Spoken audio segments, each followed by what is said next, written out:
This is a work of fiction and is AI narrated for storytelling purposes. Names, characters, places, and events are products of the author's imagination. Any resemblance to actual persons, living or dead, or real events is purely coincidental. Column's point of view. Ramdam ko agad ang malamig na hangin mula sa bintana. Nang dahan-dahan akong magmulat ng mata. Hindi ko alam kung bakit pero parang may kulang. May kakaibang tahimik sa paligid. Yung tipong parang wala sa ayos. Napabuntong hininga ako at inabot ang lamp sa tabi ng kama. Binuksan ito para makasiguro kung gising lang ba ako sa maling oras o may totoong mali. At doon ko lang napansin. Wala si Elian sa tabi ko. Saglit akong napapikit ulit. Iniisip kung baka bumalik siya agad. Pero nang idilat ko, wala pa rin siya. Hindi ko alam kung bakit may kaunting kirot sa dibdib ko. Hindi naman takot. Pero parang may halo ng kaba at inis. Napatingin ako sa wall clock. Pasado 2:00 na ng madaling araw.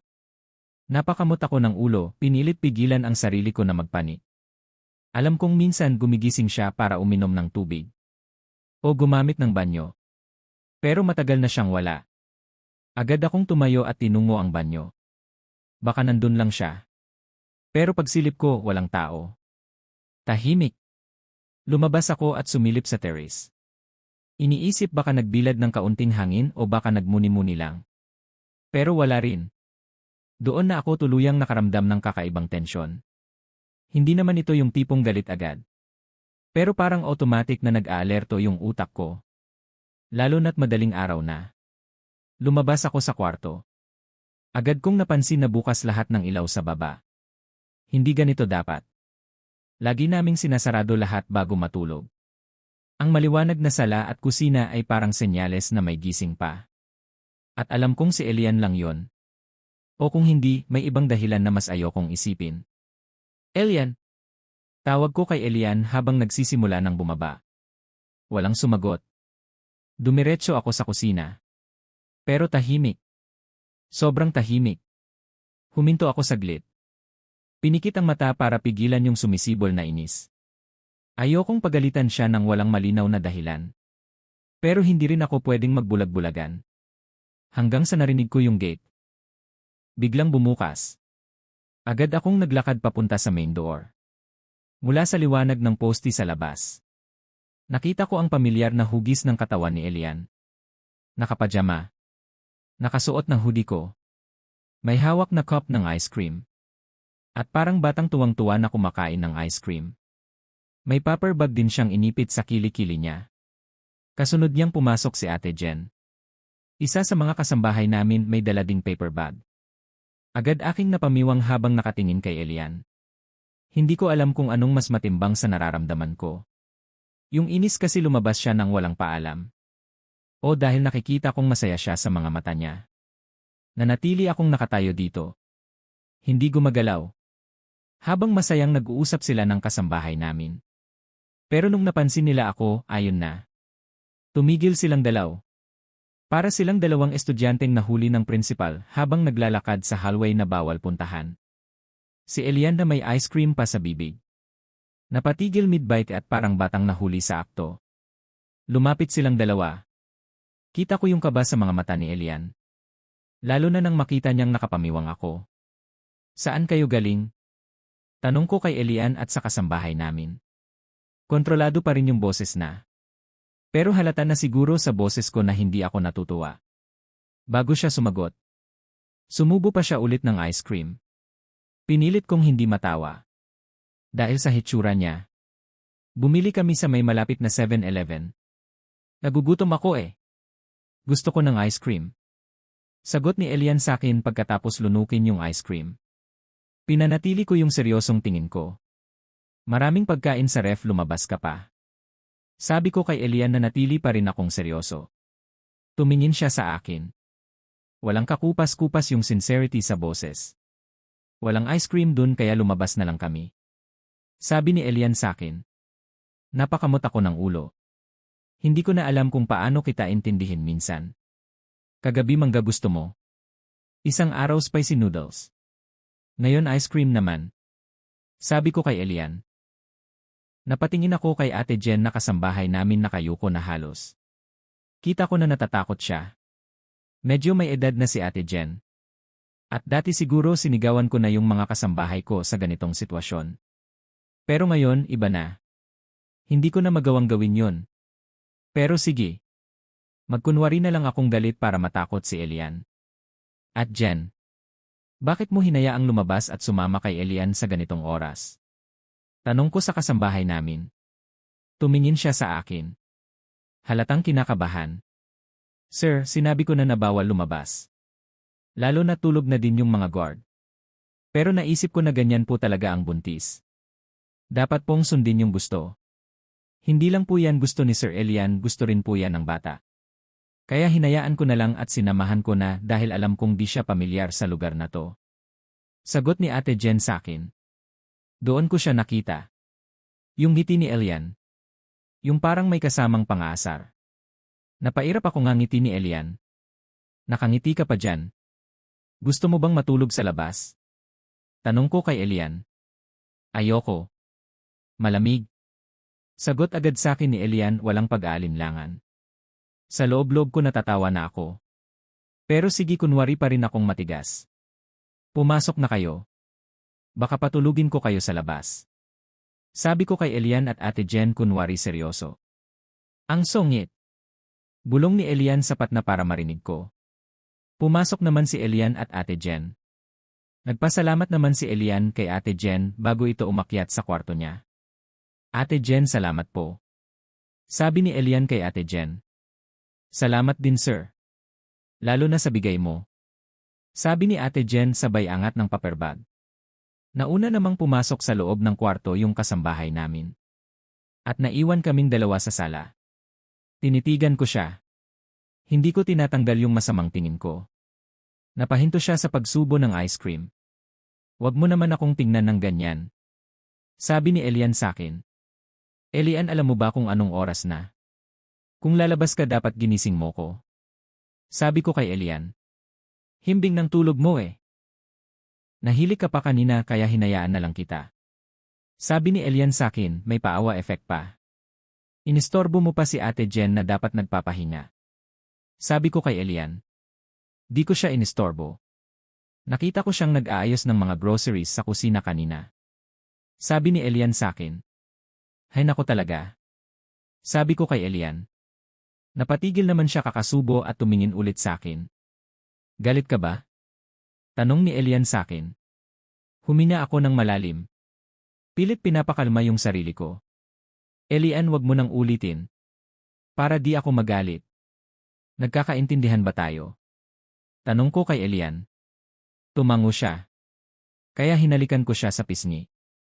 Tara na. Sabi ko kay Elian sabay hawak sa kamay niya at sabay kaming pumunta sa kwarto ko. Kanina ka pa ba nagising? Tanong ni Elian sakin. Di naman. Sagot ko kay Elian. Ba't mo ko hinanap?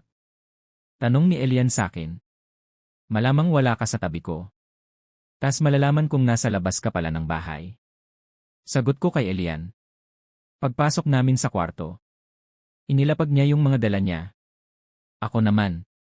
Kinuha yung paper bag at sinilip may siopaw. Ilang chips. At biscuits. Napailig na lang ako dahil sa kanya. Gusto mo? Tanong ni Elian sakin sabay abot ng chips. Ayoko. Sagot ko sa kanya. Umupo kami sa sofa. Siya kumakain ng siopaw. Ako naman humiga sa hita niya. Tinititigan yung mukha niya habang umunguya. Para siyang hamster na puno ng pagkain yung bibig. Napatingin siya sa akin at napakunot noo. Bakit? Tanong ni Elian sakin. Wala. Sagot ko kay Elian. Inirapan niya ako binalik ang tingin sa panonood. Inalok niya ako ng siopaw pero tumanggi ako. Mas gusto kong nakikitang siya yung kumakain. Hinayaan ko lang siya kaya pumikit muna ako habang dinadamdam presensya niya. Callum, pwedeng umuwi sa bahay. Miss ko na si Mama't saka si Papa. Sabi ni Elian sakin. Binuksan ko mga mata ko at napatingin sa kanya. Elian, may check-up ka pa bukas. Saka 5 days ka pa lang dito tas miss mo na agad yung mga magulang mo. Tanong ko kay Elian. Siyempre sanay ako sa presensya ng mga magulang ko. Sagot ni Elian sakin. Hindi pwede. Sabi ko kay Elian sabay pikit mata. Sige na kahit 2 days lang. Pagpupumilit ni Elian sakin. Pag pumayag si mama at papa at saka si lolo't lola papayag din ako. Pero kung hindi sila pumayag, mananatili tayo dito sa kwarto ko.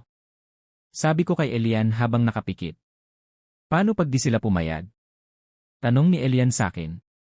E di alam mo na sagot. Sabi ko kay Elian habang nakapikit sakin.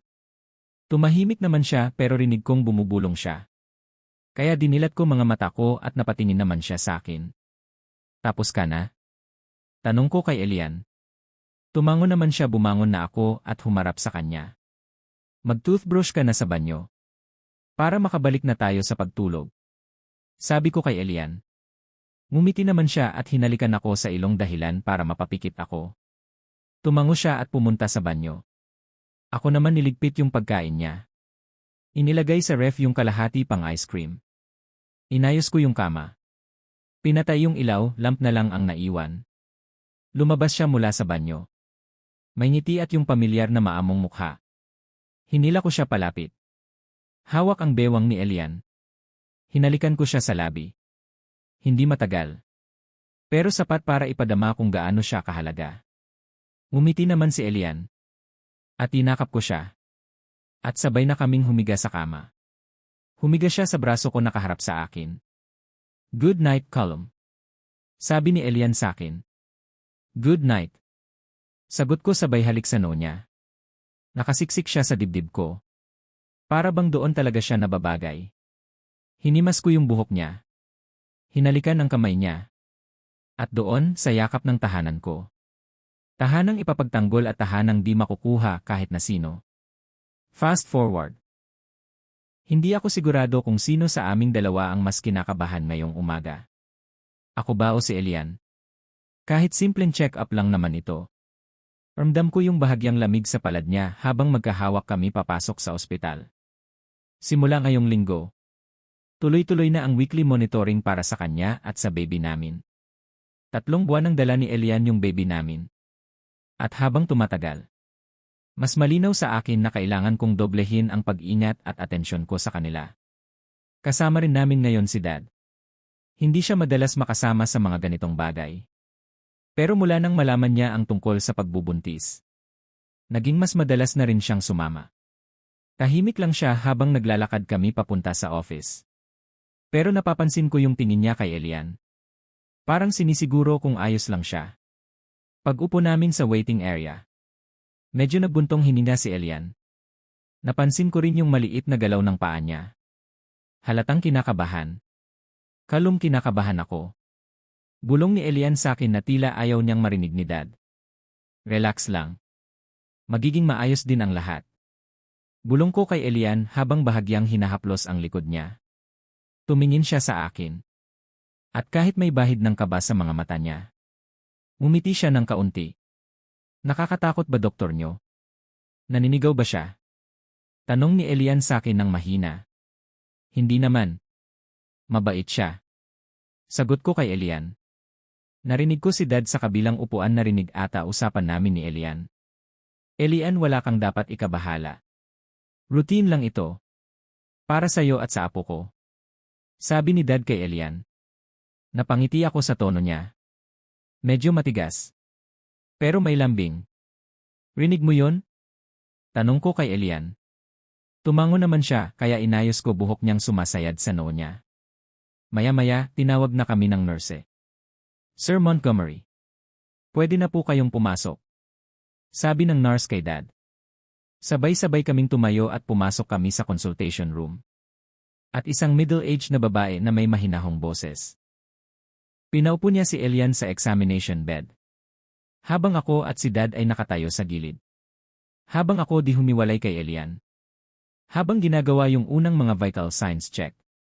Hindi ko tinanggal yung kamay ko sa kamay ni Elian. Ramdam ko yung kaunting piga niya sa daliri ko. At kahit simpleng kilos lang yon, para bang sinasabi niyang kailangan niya talaga ako sa tabi niya. Nagsimula namang may inikot-ikot ang doktor namin na isang electronic device para ma-check ang tiyan ni Elian na nakikita namin sa screen. Hindi ko alam ang ibig sabihin pero alam kong may buhay doon. Buhay na dala-dala ni Elian. Tumigil muna siya saglit at may sinulat sa papel saka pinagpatuloy ang ginagawa. Hanggang sa tumigil siya at tinapos ang ginagawa niya. At sinimulan ng doktor ang pagpapaliwanag sa amin. So far Mr. Cullum. Maayos ang kondisyon ni Elian at pati ng baby. Stable ang heartbeat at walang indikasyon ng komplikasyon sa ngayon. Sabi ng doktor sa akin. Parang nabunutan ako ng tinik. Kahit ilang beses ko sabihin sa sarili kong magiging okay siya. Iba pa rin kapag marinig mo mula sa doktor. Napatingin ako kay Dad. Nakita ko yung maliit na ngiti niya habang nakatingin kay Elian. Mabuti naman. Ibig sabihin, hindi mo pinapabayaan ang sarili mo, Elian. Sabi ni Dad kay Elian. Bahagyang napangiti si Elian at napatingin sa akin. Pinipilit po. Pero may mga araw na tamad lang din talaga ako gumalaw. Sabi ni Elian kay Dad. Natural lang yan sa stage mo ngayon, Elian. Pero importante pa rin na kumain ng maayos at umiwas sa stress. Sabi ng doktor kay Elian. Pagkatapos, sinimulan na ng OB ang listahan ng mga pagkain na dapat iwasan. Bawal muna ang mga hilaw na pagkain. Tulad ng sushi o undercooked meat. Iwasan din ang sobrang matatamis at masyadong maalat. Limitahan ang kape. At bawal ang alak sa'yo, Elian, syempre. Yung mga processed food. Hanggat maaari, bawasan. Paliwanag ng doktor kay Elian. Doon na ako napangiti. Dahil habang sinasabi yun ng doktor. Isa-isa kong naiisip sa pinangalanan ng doktor na madalas kainin ni Elian tulad ng matatamis at maaalat. At halos lahat, bawal. Halos mapailing ako pero pinigilan ko. Napatingin siya sa akin at parang alam na niya yung iniisip ko. Hinampas niya ako sa braso ng mahina. Huwag mo naman akong pagtawanan. Sabi ni Elian sa akin na may kunot sa noo pero may bahid ng ngiti. Hindi ko napigilan ang tawa ko. Kahit konti lang. Hindi kita tinatawanan, medyo natatawa lang ako sa timing. Sagot ko kay Elian. Bumalik ulit kami sa sinasabi ng doktor para kahit papano alam ko kung paano iligtas si Elian sa nga bawal sa kanya. Please Cullum, don't give Elian any reason to feel stressed. Like overthinking or unnecessary worries. As it could have harmful effects on the baby. Sabi ng doktor sa akin. Opo. Sagot ko sa doktor. Hanggang sa nagsalita si Dad sa likod ko. Na kanina pa nakatayo habang nasa likod ang mga kamay at nakikinig din. Kaya Cullum, matuto kang makinig ngayon. Hindi ka na binata. Sabi ni Dad sa akin. Napatingin ako kay Elian at siya naman ay napatingin sa akin, may kasamang ngiti. Ewan ko ba pero parang masarap pakinggan na hindi na ako binata. Kasi papa na ako. Pinisil ko kamay ni Elian. Dahan-dahan at nagpatuloy ang doktor. On the other hand, kailangan mong kumain ng mas maraming gulay. Prutas. Whole grains. At protina tulad ng isda at lean meat. Pwede ka ring uminom ng prenatal vitamins, Elian. Para masiguro nating sapat ang nutrients para sa baby. Sabi ng doktor. Sumang-ayon si Elian. At doon ko nakita yung bahagyang pagbabago sa mukha niya. Parang mas naging kampante siya matapos marinig na okay sila pareho. Pagkatapos ng check-up, tinanong ng doktor kung may nararamdaman siyang kakaiba. Minsan po akong nahihilo at mabilis mapagod, normal lang po ba yun? Saka yung papalit-palit ng mood? Tanong ni Elian sa doktor. Normal lang yan sa stage mo, Elian. Pero kung sobrang dalas o matindi, sabihin mo agad. Sagot ng doktor kay Elian. Nakatitig lang ako kay Elian habang nag-uusap sila. May kakaibang ginhawa sa dibdib ko na makita siyang may kulay ang pisngi at buhay ang ngiti. Ibang-iba sa mga unang linggo kung saan mas madalas siyang tahimik at pagod. Dos? Mga ilang buwan muna ang lilipas bago malaman ang kasarian ng bata. Tanong ni Dad sa doktor. Karaniwan, nalalaman ang kasarian ng baby sa pagitan ng 18 hanggang 22 weeks ng pagbubuntis. O mga 5 months sa pamamagitan ng ultrasound. Sagot ng doktor kay Dad. Copy. Sabi ni Dad sa doktor. Tapos na po ang session. Sabi ng doktor sa amin. Tumango kaming lahat saka bumangon na si Elian kakahiga. At tumayo na din. Huwag mong kalimutan lahat yung mga sinabi ko, Elian. Saka gabayan mo si Elian nang maging maayos ang kalagayan nila ng baby. Sabi ng doktor sa akin. Tumango ako at nagpasalamat naman si Dad sa doktor. Paglabas namin ng office, naglakad kami papunta sa parking area. Hawak ko pa rin yung kamay ni Elian. At ramdam ko na mas magaan na yung hakbang niya. Wala ka dapat ikabahala. Sabi ko kay Elaine habang binubuksan ang kotse. Hanggang sa nagsalita si Papa. Mauna na ako sa inyo. May pupuntahan pa ako. Sabi ni Dad sa amin ni Elian. Sige Dad, ingat ka. Sabi ko kay Dad. Kung may problema o ano, tawagan niyo lang ako. Sabi ni Dad sa amin ni Elian. Tumango kami ni Elian at sumakay naman si Dad sa kotse niya at tuluyang umalis. Naiwan kaming nakatayo habang magkahawak pa rin ang kamay. Umiti siya at sumulyap sa akin. Salamat Callum. Ngiti ni Elian sa akin. Gagawin ko lahat para sa'yo't saka para sa baby natin. Sabi ko kay Elian. Napangiti siya doon. At sa unang pagkakataon mula kaninang umaga. Ramdam kong wala na yung kaba na dala-dala niya pagpasok namin sa ospital. Date tayo. Tanong ko kay Elian. Saan naman? Tanong ni Elian sa akin. Basta. Sagot ko kay Elian sabay ngiti. Napailig naman siya pero alam kong payag siya kaya sabay kaming pumasok sa kotse. Date pero walang coffee. Sabi ko kay Elian. Pwede namang humigop ng kunti diba? Tanong ni Elian sa akin. Nakikita mo to? Sabi ko sabay taas kamao ko. Kunti lang naman. Pamimilit pa ni Elian. Bawal na diba? Sagot ko kay Elian. Oho na. Sabi ni Elian sabay tingin sa labas na parang nagtatampo. Pero napangiti ako. Inayos ko na pagkakaupo ko sinuot ang seatbelt, ganun din siya, at nagsimula akong magmaneho. Napatingin ako sa kanya na kasalukuyang nakatingin sa bintana. Napangiti na lang ako dahil sa kanya. Ilang buwan na lang tatawagin na akong papa. Kaya wala akong dapat patunayan sa iba. As long as nasa tabi kita, wala na akong mahihiling pa. Tahimik lang kami pero magkahawak pa rin ang kamay. Minsan, ganun lang talaga. Hindi kailangan ng maraming salita para maramdaman mo na ligtas kayo basta magkasama. Luke's point of view. Hindi ko alam kung paano ako napako sa kinaupuan ko. Nakatingin lang sa harap na para bang hinihigop ng hangin lahat ng lakas ko. Hindi ko alam kung saan ako magsisimula. Kung tatawa ba ako sa kabaliwang narinig ko. O magwawala dahil sa sakit ng sikmurang biglang umigting. Paulit-ulit tumatakbo sa isip ko. Si Elian buntis. Lalaki si Elian. Lalaki pero buntis. Paano? Parang hindi tinatanggap ng utak ko ang ideya.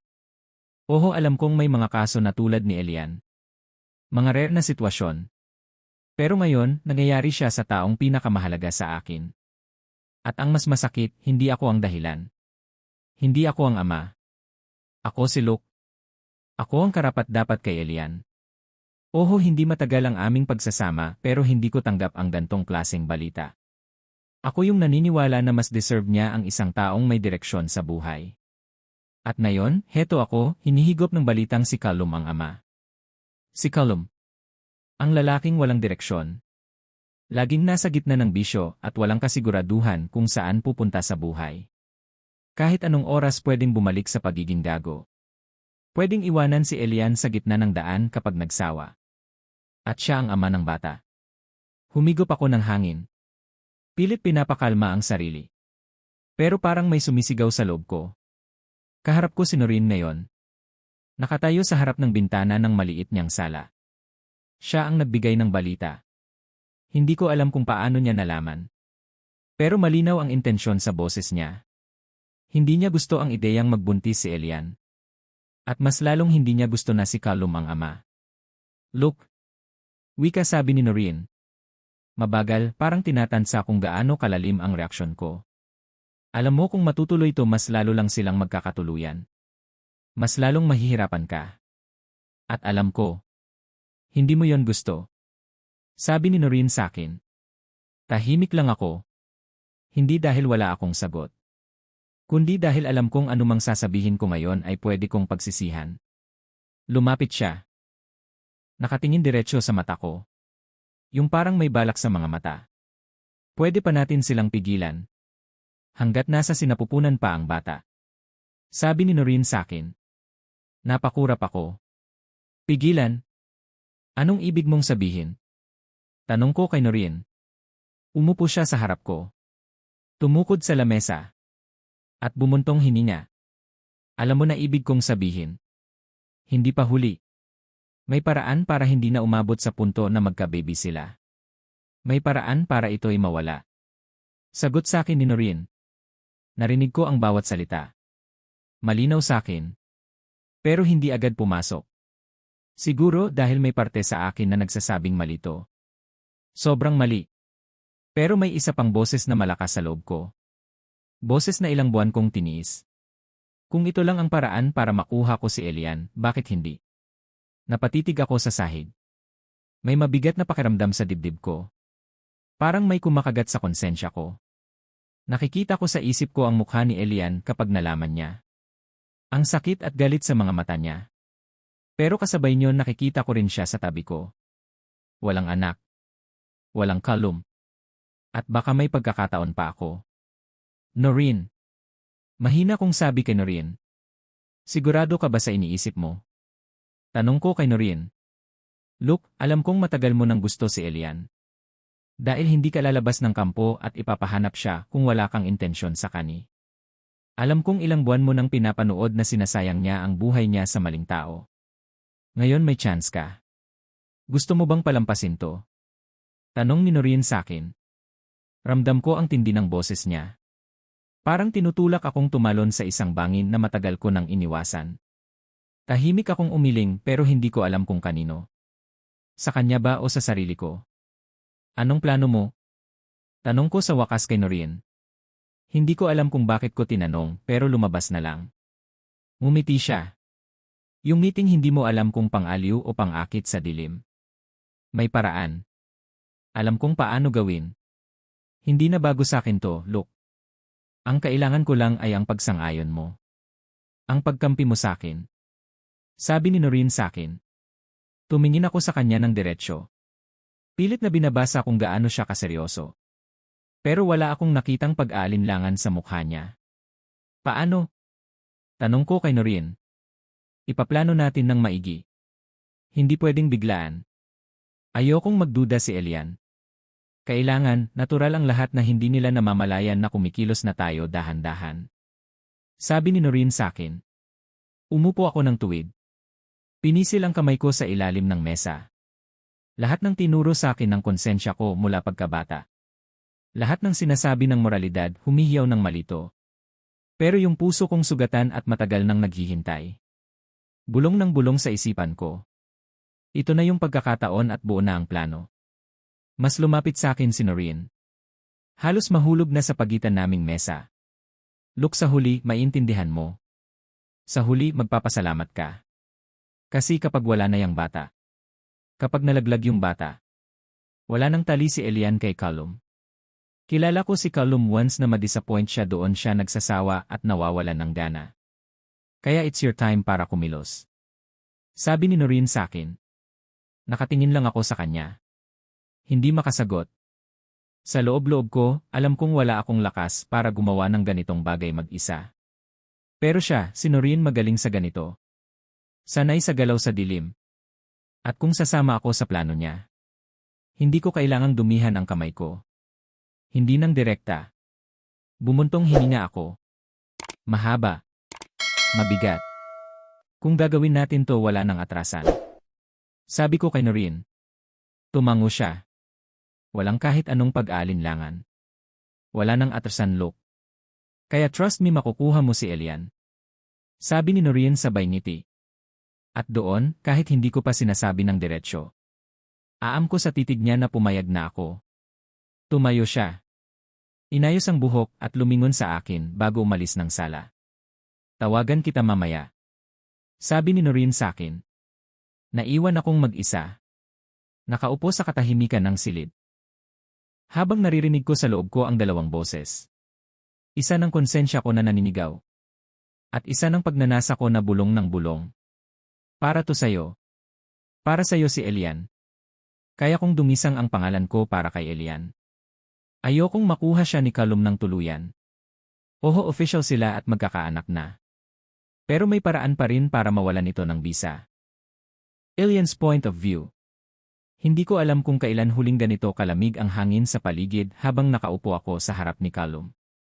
Sa dami ng pinagdaanan namin nitong mga nakaraang buwan. Mula sa mga pagsubok, tampuhan, hanggang sa mga araw na sobrang saya. Parang ngayon lang ulit ako nakaramdam ng ganitong katahimikang hindi nakakasakal. Tahimik pero puno. Nasa isang mamahaling restaurant kami ngayon. Hindi yung tipong marami ang nagsisiksikan at maingay. Ito yung lugar na parang hinugot sa mga pelikula. Malambot ang ilaw, halos kulay ginto ang ambience. At ang bawat mesa may sariling maliit na lampara sa gitna. Sa tabi namin, may bintanang salamin mula sahig hanggang kisami. At sa labas nito tanaw ang syudad at mga sasakyang dumadaan. Pinili ni Callum na dito kami mag-date. Hindi para mag-celebrate ng kung anumang ingranding bagay. Kundi simpleng gusto niya lang daw na magkasama kami sa isang lugar kung saan walang istorbo. Walang hahabol sa oras. At pwede lang kaming mag-usap habang kumakain. Napapangiti ako habang pinagmamasdan siya sa kabilang side ng mesa. Kasalukuyan siyang sumisimsim ng sabaw mula sa mangkok niya. At pagkatapos ay mapapapikit siya sa sarap. Hindi ko napigilang matawa ng mahina. Sa dinami-dami ng kilos at asal ni Callum na pwedeng maging seryoso. Ito yung mga sandaling parang wala siyang pakialam kung may nakakakita. Kaya mas nakakaaliw. Pero kahit ganito kami kasaya ngayon, hindi mawala sa isip ko kung gaano kamahal ang pagkain na nasa harap namin. Kanina lang, nung binuksan ko yung menu, muntik na akong mabitawan ang hawak kong baso. Halos manlaki ang mata ko sa presyo. Isipin mo, isang price nila sa ulam dito, parang 2 linggong budget ko na dati sa pagkain nung college ako. Lalo pa nung naisip ko na kung pagsasamahin lahat ng in-order ni Callum ngayon. Baka katumbas na yun ng 4 na sweldo ko noon. Pero siya, parang wala lang. Nakaupo ng komportable. Parang sanay na sanay. At halatang hindi iniisip kung magkano ang babayaran niya. Para sa kanya, barya lang siguro to. O baka mas mababa pa. Hindi niya rin hinayaang mabitin ako sa pagkain. Maya-maya. Nagtanong siya kung may gusto pa raw akong i-order. Baka may makita akong gusto sa menu. Umiling lang ako sa kasinabing. Okay na to. Ang mahal ng mga presyo dito. Sayang kung hindi mauubos. Sabi ko kay Callum. Natawa lang siya. Tumango. At pagkatapos ay nagkwento. Alam mo, nung college pa kami ng mga tropa ko. Dito kami madalas kumain. Minsan dito kami nagmi-meeting. Minsan simpleng gimmick lang. Sabi ni Callum sakin. Napahinto ako sa pagsubo at napatingin sa kanya. Hindi makapaniwala. E di ubos baon niyo dito? Isang mangkok pa lang halos 1,000 na. Sabi ko kay Callum. Napailing siya. Parang naalala ang mga nakaraan niya kasama ang mga kaibigan niya. Hindi namin iniisip noon. May nagpapaaral sa amin. May allowance kami every week. Ini-enjoy namin kasi alam namin hindi habang buhay estudyante kami. Sabi ni Callum sakin. Tahimik akong napangiti. Pero sa loob-loob ko, biglang bumalik yung alaala ng college days ko. Hindi tulad niya. Malayo ang sitwasyon ko noon. Kung wala akong pasok. Nagtatrabaho ako sa bakery sa umaga. Tapos minsan sa karinderya sa gabi para lang may extra akong pera. Hindi ko yon sinasabi sa mga magulang ko kasi ayokong dagdagan pa problema nila. Lalo na't may 2 pa akong kapatid na kailangan din pagtuunan ng atensyon. Sa totoo lang, kung hindi ako naging scholar noon, baka hindi ko natapos ang kurso ko. O baka nga hindi ako nakapasok ng college kasi hindi kaya nila papa. Doon ko lang ulit na-realize habang nakaupo ako rito. Hindi talaga pantay ang mundo. May mga taong malaya lang gumastos dahil may suporta sila. At may mga tao namang bawat piso pinaghihirapan bago gastusin. Napansin ko na biglang huminto sa pagkakanguya si Callum at tumingin sa akin. Bakit ka tahimik? Tapos nakangiti ka pa dyan? Tanong ni Callum sakin. Napatingin ako sa kanya, saka tumango ng mahina. Wala lang, ang sarap lang balikan nung college days. Kasi doon ako natutong lumaban mag-isa. Sagot ko kay Callum. Napakunot no siya. Anong ibig mong sabihin? Tanong ni Callum sakin. Bumuntong hininga ako bago sumagot. Noon kasi wala akong masyadong kaibigan maliban kay Ben. Minsan may nakikilala ako. Pero lumalayo rin ako kasi kadalasan mayayaman sila. At ako scholar lang. Natuto akong tiisin ang mag-isa kasi alam kong sa dulo. May bunga yung paghihirap ko. Hindi man ako nakakuha ng mataas na parangal. At least nakapasa ako at may lisensya ako ngayon. Bunga ng pagsusumikap ko. Sabi ko kay Callum. Tahimik siyang nakatingin sa akin. Parang iniisip ang bawat salitang sinasabi ko. Maya-maya, iniabot niya ang kamay niya sa ibabaw ng mesa at hinawakan ang kamay ko. Mainit ang palad niya. At ramdam ko yung tibay ng pagkakahawak niya. Parang gusto niyang iparamdam na hindi niya bibitawan. Simula ngayon. Hindi ka na mag-iisa. Kasama mo ako. Ipapa-experience ko sa'yo lahat ng mga ipinagkait sa'yo ng mundo. Hayaan mong busugin kita sa pagmamahal, Elian. Kung nakilala mo man yung Callum noon na masama. Puro bisyo. Puro alak. Pero ibang tao na yung kaharap mo ngayon. At itong Callum na to, hinding-hindi ka iiwan mag-isa.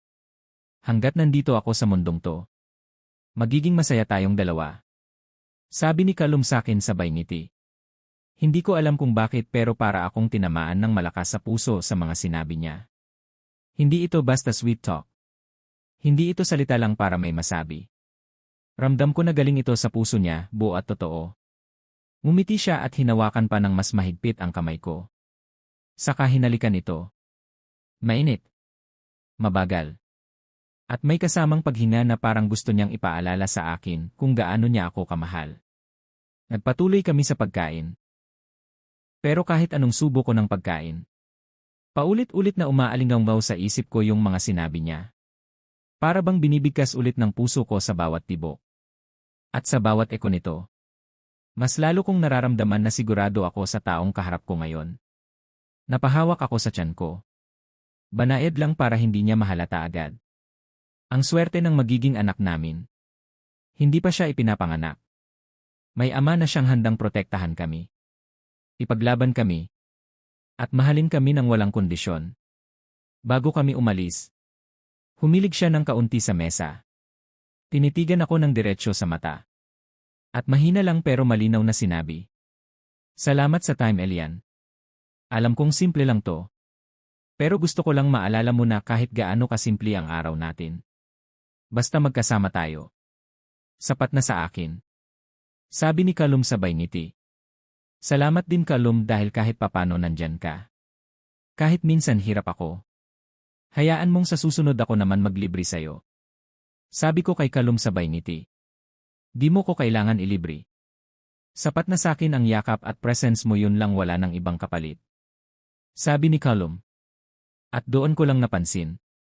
Hindi mahalaga kung gaano kamahal ang lugar. Kung ilang bituin ang rating ng restaurant. O kung anong klaseng pagkain ang nasa mesa. Ang mahalaga. Nasa harap ko siya.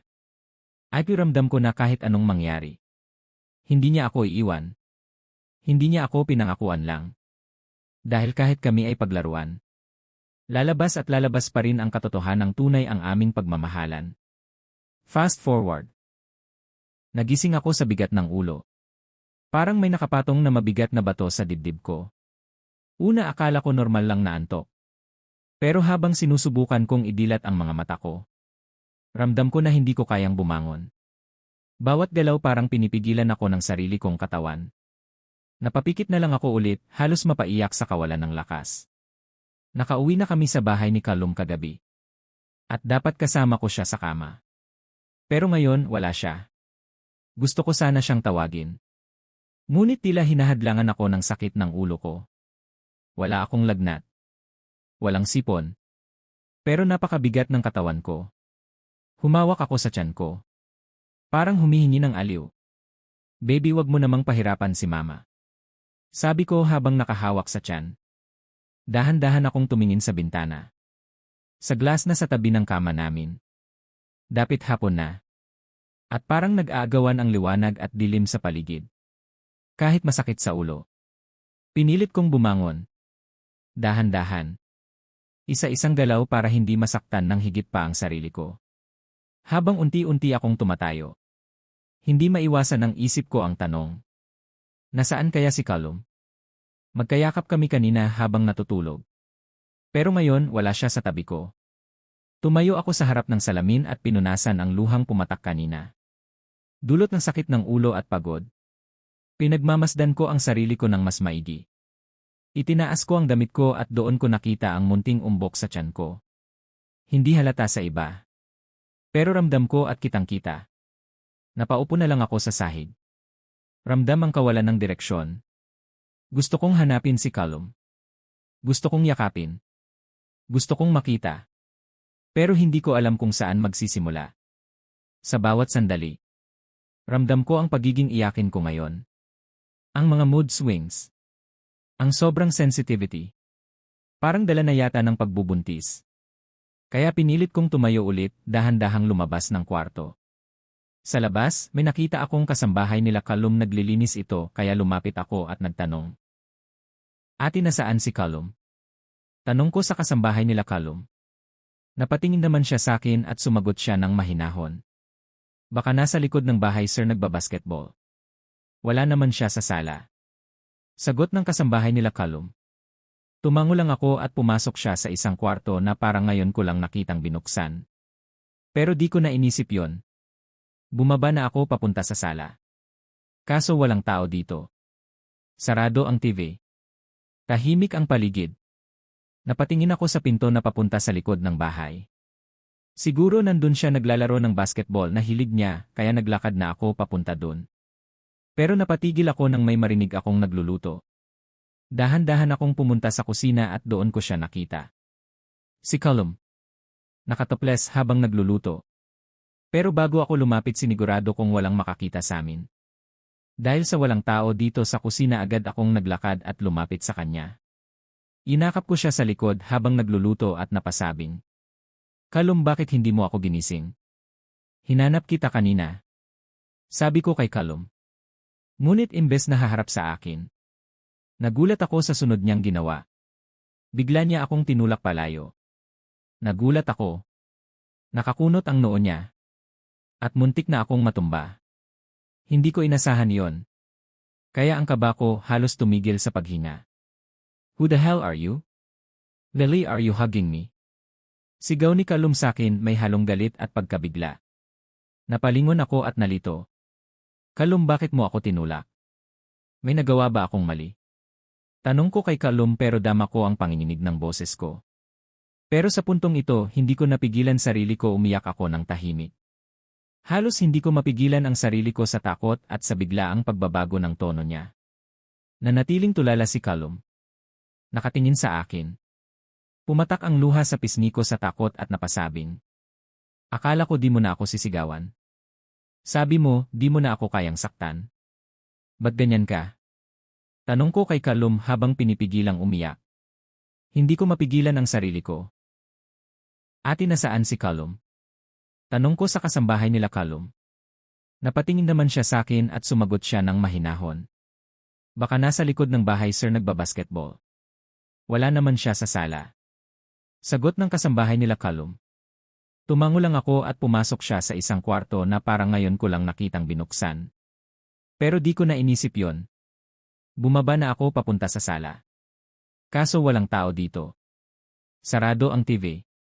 Tahimik ang paligid. Napatingin ako sa pinto na papunta sa likod ng bahay. Siguro nandun siya naglalaro ng basketball na hilig niya kaya naglakad na ako papunta dun. Pero napatigil ako nang may marinig akong nagluluto. Dahan-dahan akong pumunta sa kusina at doon ko siya nakita. Si Callum. Nakatoples habang nagluluto. Pero bago ako lumapit sinigurado kong walang makakita sa amin. Dahil sa walang tao dito sa kusina agad akong naglakad at lumapit sa kanya. Inakap ko siya sa likod habang nagluluto at napasabing. Callum, bakit hindi mo ako ginising? Hinanap kita kanina. Sabi ko kay Callum. Ngunit imbes na haharap sa akin. Nagulat ako sa sunod niyang ginawa. Bigla niya akong tinulak palayo. Nagulat ako. Nakakunot ang noo niya. At muntik na akong matumba. Hindi ko inasahan yon. Kaya ang kaba ko halos tumigil sa paghinga. Who the hell are you? Why are you hugging me? Sigaw ni Callum sakin may halong galit at pagkabigla. Napalingon ako at nalito. Callum, bakit mo ako tinulak? May nagawa ba akong mali? Tanong ko kay Callum pero dama ko ang panginginig ng boses ko. Pero sa puntong ito, hindi ko napigilan sarili ko, umiyak ako ng tahimik. Halos hindi ko mapigilan ang sarili ko sa takot at sa biglaang pagbabago ng tono niya. Nanatiling tulala si Callum. Nakatingin sa akin. Pumatak ang luha sa pisngi ko sa takot at napasabing. Akala ko di mo na ako sisigawan. Sabi mo, di mo na ako kayang saktan. Ba't ganyan ka? Tanong ko kay Callum habang pinipigilang umiyak. Hindi ko mapigilan ang sarili ko. Napahawak ako sa bibig ko para pigilan ang pag-iyak ng malakas. At sa sobrang takot ko, sumakit ang tiyan ko. Pakiramdam ko para akong nanlalamig sa loob. Ngunit ramdam ko rin ang pangangailangan na may humawak sa akin. Pasigaw ulit si Callum sabay turo sa pinto. Get out. Go back to where you came from. Leave. Sigaw ni Callum sakin. Napayuko ako. Humawak sa sariling kamay na parang batang pinagalitan ng ina. Bakit parang hindi mo na ako kilala? May nagawa ba ako? Aayusin ko. Mahina kong sabi kay Callum habang mahinang umiiyak. Lalapit sana ako kaso bigla siyang umatras. Don't come near me. At huwag kang umiyak sa harap ko. I don't pity someone like you. Sigaw sakin ni Callum. Ngunit hindi siya bumaba sa tono. Mas matindi pa. Get out of this house. I don't know you. And you are definitely not related to me. So leave. Go. Sigaw ni Callum sakin sabay turo sa pinto. Callum, wala naman akong ginawa kanina. Gusto lang naman kitang makita. Mahina kong sabi habang umiiyak. I said get out. Sigaw ni Callum sakin. Napapunas na lang ako ng luha dahil parang di niya pinapakinggan. Mas mainam siguro na ako na lang umiwas kesa lumala. Kung yan ang ikakalamig ng ulo mo, gagawin ko. Aalis ako sa bahay na ito. Sabi ko kay Callum habang pinupunasan ang luha. Nanatiling masama ang tingin ni Callum sakin. Ang mata niya ay nanlilisik. Parang kaya niyang masaktan ako kahit anong oras. Sumigaw ulit siya. Ano pang tinatayo-tayo mo? I said leave. Sira na ang araw ko. And you're making it worse. Sigaw ni Callum sakin. Hindi ko alam kung paano haharapin yon. Sumagot ako ng tahimik at may halong takot. Di mo ko kailangang sigawan, Callum, para mapaalis. Kaya kong umalis mag-isa pero kung ito ang ikakalamig ng ulo mo, aalis ako at di na babalik. Kahit pilitin mo ko. Sabi ko kay Callum sabay talikod sa kanya. Umalis ako sa kusina. Napapunas ang luha. At kahit hindi ko tiningnan siya, ramdam ko na nakatingin siya sa akin. Ang puso ko napakasakit. Kanina masaya kami. Nagde-date. Nagkukwentuhan. Nagbibiruan tapos ngayon. Halos pinalayas niya ako sa sariling bahay niya na parang nilamon siya ng sariling galit tapos binuhos sa akin. Pagpasok ko sa kwarto, kinuha ko ang maleta ko. Isa-isa kong inilagay ang damit. Umiiyak pa rin ako, hindi dahil sa takot, kundi dahil sa biglaang pagbabago ni Callum. Napahinto ako sa pag-aayos at napatingin sa labas ng bintana. Napatanong ako sa isip ko. Bakit niya nagawang sigawan ako? Bakit parang ayaw niya na ako narito? Huminga ako ng malalim. Pinipilit kontrolin ang emosyon. Ramdam ko ang sakit sa tiyan. Ngunit mas masakit ang nararamdaman ko sa puso. Ang dating masayang gabi. Nagbago ng tuluyan sa loob lang ng ilang minuto. Napaupo ako sa gilid ng kama habang hawak ang tiyan ko. Iniisip kung anong nangyari. Pero alam ko na wala kaming pinagtalunan kanina. Ang alam ko lang, masaya kami kanina. Pero ngayon, para akong naglalakad sa isang ulap ng takot at kawalang katiyakan. Pinaalalahanan ko ang sarili ko na kahit mahirap, kahit masakit, kailangang manatiling kalmado para sa baby ko. Subalit hindi maalis ang takot. Ang panghihina. Ang kawalang katiyakan sa presensya ni Callum sa oras na ito. Tumigil ako. Huminga ng malalim. Kahit umiiyak ako, may lamig na unti-unti pumapasok sa katawan ko.